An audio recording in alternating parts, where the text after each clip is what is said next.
ஆண்டவரும் இரட்சகருமாகிய இயேசுவின் நாமத்தினாலே அன்பின் வாழ்த்துதல்கள். இன்றைய தியானத்திற்காக நாம் எரேமியா தீர்க்கதரிசன புஸ்தகத்தில் 31, 32 அதிகாரத்தை பார்க்க இருக்கிறோம். 31 அதிகாரத்திலே சிறையிருப்புக்கு பிறகு நடக்கிறதான காரியங்களை குறித்து எரேமியா தீர்க்கதரிசனம் உரைக்கிறார். இதிலே யூதா மாத்திரமல்ல, இஸ்ரவேலுக்கும் சேர்த்து அவர் தீர்க்கதரிசனமான காரியங்களை கூறுகிறார். 3 வசனத்திலே, அநாதி சிநேகத்தால் உன்னை சிநேகித்தேன், காருண்யத்தினால் உன்னை எடுத்துக்கொண்டேன், இஸ்ரவேல் என்னும் கன்னிகையே, நான் உன்னை மீண்டும் கட்டுவிப்பேன், நீ மறுபடியும் மேலத்தாளத்தோடும் ஆடல் பாடல்களோடும் களிப்புள்ள கூட்டத்தோடும் புறப்படுவாய் என்று கூறுகிறதை நாம் பார்க்கிறோம். 5, 6 வசனத்திலே சமாரியாவை குறித்தும் எப்பிராயிமை குறித்தும் கூறப்பட்டதான வார்த்தைகள் வட தேசத்தை இஸ்ரவேலையே குறிக்கிறதாக நாம் பார்க்கிறோம்.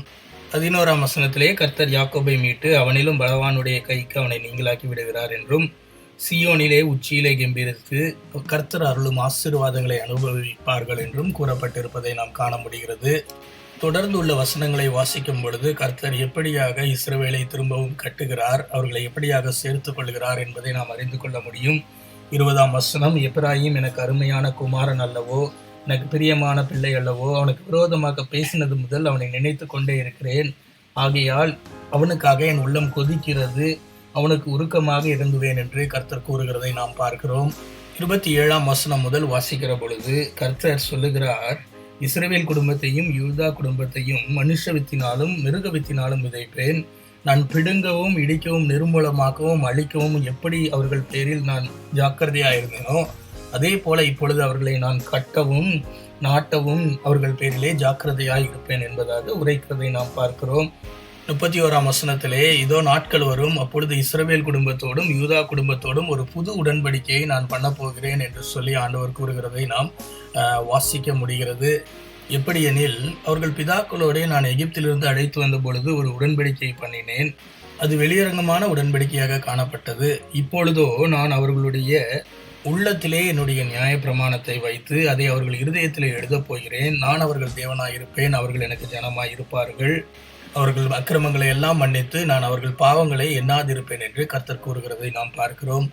பவுலும் கூட புதிய ஏற்பாட்டிலே நிருபங்களை வாசிக்கிறதான வேளையிலே இதையே குறிப்பிட்டிருப்பதை நாம் காண முடியும். எபிரேயர் எழுதின நிருபத்திலே 8 அதிகாரத்திலிருந்து நாம் பார்க்கிறதான வேளையிலே இந்த காரியங்களை அவர் விளக்கி கூறியிருக்கிறார்.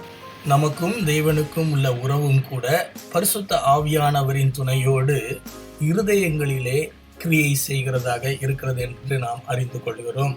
ஆகவே தேவன் அவர்களோடு உடன்படிக்கையை ஏற்படுத்தினது மாத்திரமல்லாமல் அவர்களுடைய தேசத்தை மறுபடியும் கட்டும்படியாக அவர்களுக்கு நன்மை செய்யும்படியாக எழும்பினதையும் நாம் இந்த 31 அதிகாரத்திலே வாசிக்க முடிகிறது.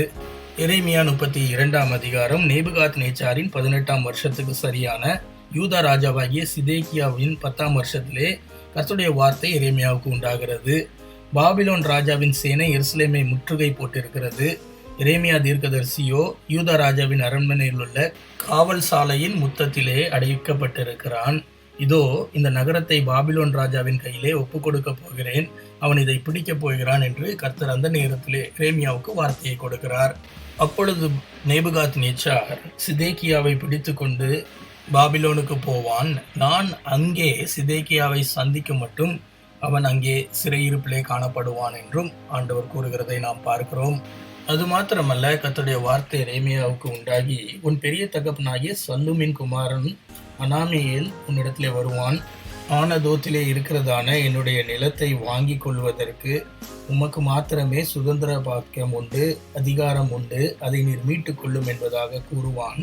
நான் சிறைச்சாலையிலே இருக்கிற இடத்துல வந்து அதை எனக்கு அறிவிப்பான் என்பதாக கர்த்தர் கூறினார். அதே போலவே நடந்தது. அப்பொழுது நான் அந்த நிலத்தை அதற்கான விலைக்கிரயமாகிய 17 சேக்கலிடை வெள்ளியை கொடுத்து வாங்கி கொண்டேன். நான் பத்திரத்திலே கையெழுத்தையும் முத்திரையையும் போட்டு சாட்சிகளை வைத்து வெள்ளியை தராசிலே நிறுத்து கொடுத்த பின்பு நான் சட்டத்திற்கும் வழக்கத்திற்கும் ஏற்றபடி முத்திரை போடப்பட்ட கிரயப்பத்திரத்தையும் திறந்திருக்கிற பிரதியையும் எடுத்து என் பெரிய தகப்பன் மகனாகிய அனாமேலுடைய கண்களுக்கு முன்பாகவும் கிரயப்பத்திரத்திலே கையெழுத்து போட்ட சாட்சி கையெழுத்திட்ட அனைவரின் கண்களுக்கு முன்பாகவும் அதை மாசேயாவின் குமாரனாகிய நிரியாவின் மகன் பாருக்கினிடத்திலே கொடுத்து, இதை நீ அநேக நாள் இருக்கும்படி ஒரு மண்பாண்டத்திலே வை, ஏனென்றால் இந்த தேசத்திலே வீடுகளும் நிலங்களும் திராட்சை தோட்டங்களும் கொல்லப்படும் என்று கர்த்தர் தனக்கு தீர்க்க தரிசனமாக வெளிப்படுத்தி இருப்பதாக எரேமியா உரைக்கிறான். அதன் பிறகுள்ள 16ஆம் வசனத்திலிருந்து உள்ள வசனங்களை நாம் பார்க்கிறதான வேளையிலே எரேமியா தேவனை நோக்கி பண்ணுகிறதான விண்ணப்பத்தை நாம் பார்க்க முடிகிறது. ஆண்டவரே, உம்முடைய மகா பலத்தினாலும் நீட்டப்பட்ட புயத்தினாலும் வானத்தையும் பூமியையும் உண்டாக்கினீர். உம்மால் செய்யக்கூடாத அதிசயமான காரியங்கள் ஒன்றுமே இல்லை. 1000 தலைமுறைக்கு நீர் கிருபை செய்வீர். பிதாக்களுடைய அக்கிரமத்தை பிள்ளைகளின் மடியிலே சரி கட்டுவீர். யோசனையில் பெரியவர், செயல்களிலே வல்லவர். அவனுடைய வழிகளுக்கு தக்கதாக அவனுடைய கிரியைகளுக்கு தக்கதாக பலனளிக்கிற தேவன். இஸ்ரவேலிலும் மற்ற மனுஷருக்குள்ளும் இந்நாள் வரைக்கும் விளங்குகிற அடையாளங்களையும் அற்புதங்களையும் நீர் எகிப்து தேசத்திலே செய்து இந்நாளில் நிற்கும் கீர்த்தியை உமக்கு உண்டாக்கி இஸ்ரவேலையும் உமது ஜனத்தையும் அடையாளங்களினாலும் அற்புதங்களினாலும் பலத்த கையினாலும் ஓங்கிய புயத்தினாலும் எகிப்து தேசத்திலிருந்து புறப்பட பண்ணி பாலும் தேனும் ஓடுகிறதான கானான் தேசத்தை அவர்களுக்கு கொடுத்தீர். அவர்களும் அதற்குள் பிரவேசித்து அதை சுதந்திரித்து கொண்டார்கள். ஆனாலும் அவர்கள் உம்முடைய நியாயப்பிரமாணத்தின்படி நடவாமல் நீர் அவர்களுக்கு கற்பித்த ஒன்றையும் செய்யாமல் போனார்கள்.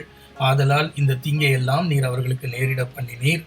நகரம் கல்தேயரின் கையிலே கொடுக்கப்படுகிறதா இருந்தாலும் தேவன் என்னை ஏன் அந்த நிலத்தை வாங்கும்படி சொன்னீர் என்பதாக எரேமியா கேட்கிறான். அப்பொழுது கர்த்தருடைய வார்த்தை எரேமியாவுக்கு வந்து, நான் மாம்சமான யாவருக்கும் தேவன், என்னாலே செய்யக்கூடாத அதிசயமான காரியம் ஒன்று உண்டோ? ஆதலால் நான் இந்த நகரத்தை கல்தேயரின் கையிலும் பாபிலோன் ராஜாவின் கையிலும் ஒப்புக் கொடுக்கிறேன். அவன் இதை பிடிப்பான். இந்த நகரத்துக்கு விரோதமாக பண்ணுகிற யுத்தத்திலே கல்தேயர் உட்பிரவேசித்து இந்த நகரத்தை தீக்கொளுத்தி இதை சுட்டரிப்பார்கள். எனக்கு கோபம் உண்டாக்கும்படி எந்த வீடுகளின் மேல் பாகாலுக்கு தூபம் காட்டி அந்நிய தேவர்களுக்கு பலி செலுத்தினார்களோ அந்த வீடுகளையும் சுட்டரிப்பார்கள். இஸ்ரவேல் புத்திரரும் யூதா புத்திரரும் தங்கள் சிறு வயது முதல் எனக்கு பொல்லாப்பை செய்து வந்தார்கள். தங்கள் கைகளினாலே எனக்கு கோபம் உண்டாக்கினார்கள். இந்த நகரத்தை கட்டின நாள் முதல் இந்நாள் வரைக்கும் எனக்கு கோபம் உண்டாக்கும்படிக்கும் அவர்களை என் முகத்தை விட்டு அகற்றும்படிக்கும் நடந்து கொண்டார்கள். முகத்தை அல்ல, முதுகை எனக்கு காட்டினார்கள். நான் ஏற்கனவே அவர்களுக்கு உபதேசித்தும் எனக்கு செவி சாய்க்கவில்லை. என் நாமம் தரிக்கப்பட்ட ஆலயத்தை தீட்டுப்படுத்தினார்கள். இப்படி இருக்கையில் பட்டயத்தாலும் பஞ்சத்தாலும் கொள்ளை நோயாலும் பாபிலோன் ராஜாவின் கையிலே ஒப்புக் கொடுக்கப்படுவோம் என்று நீங்கள் சொல்லுகிற இந்த நகரத்தை குறித்து கர்த்தர் சொல்லுகிறது என்னவென்றால், என் சினத்திலும் என் கோபத்திலும் என் மகா உக்கிரத்திலும் நான் அவர்களை துரத்தின எல்லா தேசங்களிலும் இருந்து அவர்களை சேர்த்து இந்த ஸ்தலத்திற்கு திரும்பி வரவும் இதிலே சுகமாயிருக்கவும் நான் பண்ணுவேன். அவர்கள் என் ஜனமாயிருப்பார்கள். நான் அவர்களுக்கு தேவனாக இருப்பேன். அவர்கள் தங்களுக்கும் தங்கள் பின்னடியாருக்கும் தங்கள் பிள்ளைகளுக்கும் நன்மை உண்டாக்கும்படி சகல நாட்களிலும் எனக்கு பயப்படும்படி நான் அவர்களுக்கு ஒரே இருதயத்தையும் ஒரே வழியையும் கட்டளையிட்டு அவர்களுக்கு நன்மை செய்யும்படிக்கு அவர்களை விட்டு பின் வாங்குவதில்லை என்ற நித்திய உடன்படிக்கையை அவர்களுக்கு ஏற்படுத்தினேன். எனக்கு பயப்படும் பயத்தை அவர்கள் இருதயத்திலே வைக்கிறேன். நான் எப்படி இந்த ஜனத்தின் மீது மகா பெரிய தீங்கை வரப்பண்ணினேனே அதே போல அவர்கள் மீது நன்மையையும் வரப்பண்ணுவேன் என்று கர்த்தர் கூறுகிறார் என்பதாக நாம் பார்க்கிறோம். இதற்காகவே அந்த நிலத்தை கிரயமாக கொள்ளும்படியாக தேவன் செய்ததையும் நாம் அறிந்து கொள்கிறோம். பிரியமானவர்களே, இந்த வார்த்தைகள் நமக்கு பிரயோஜனமாக இருக்கும் என்று விசுவாசிக்கிறேன். நாளைக்கு வேறொரு பகுதியை தியானிப்போம். God bless you all.